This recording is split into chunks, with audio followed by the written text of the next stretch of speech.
Alberto, let's just discuss this breaking news which is happening. What more do we know?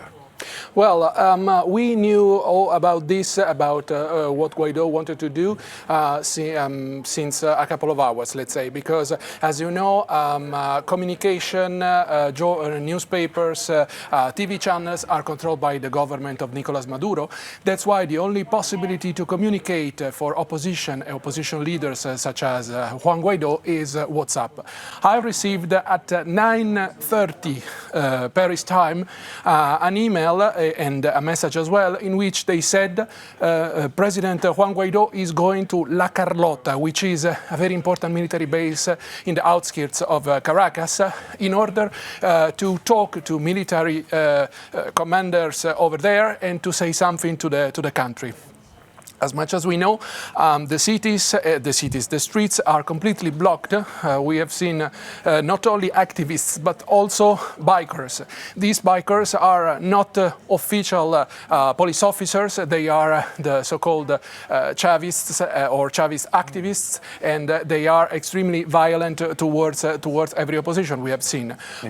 Yes. Alberto, let me just interrupt you there. Let's just remind people, because, Venezuela, this crisis has been somewhat out of the headlines over the last few weeks, perhaps overtaken or overshadowed by Brexit. How did we get to this situation? Well, in fact, Mr. Guaido was harshly criticized because, if you remember, over 1 month ago, the international community has pushed the Nicolás Maduro's government in accepting the help from abroad, and a couple of trucks with humanitarian aid were destroyed on the border with Colombia, and the government has never accepted the fact that there is a humanitarian crisis. On the other side, we must also add that if Nicolás Maduro said we are not in a humanitarian crisis, but we do accept help from Russia and China. So it's kind of a contradiction here.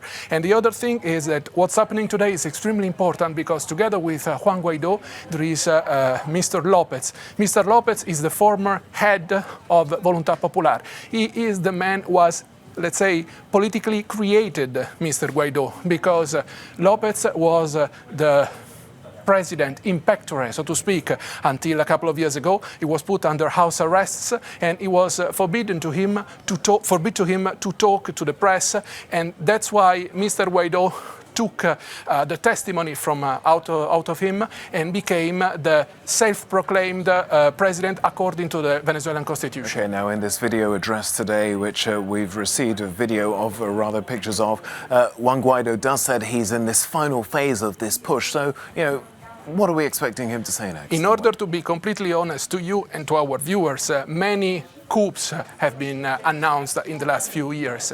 But in this case, there is a reaction from Washington, and above all from Mr. Marco Rubio, which is the representative of the Cuban and Venezuelan community, above all in Florida. And he has said, US, Washington, our president, Mr. Donald Trump, must support this uprising, because something is really changing. And we do know that Washington has also really called at night generals and high-ranked officials in the government in order to say, if you defeat the Chavism, you will be pardoned in a new government. So do so, because the change is coming and you have to accept it.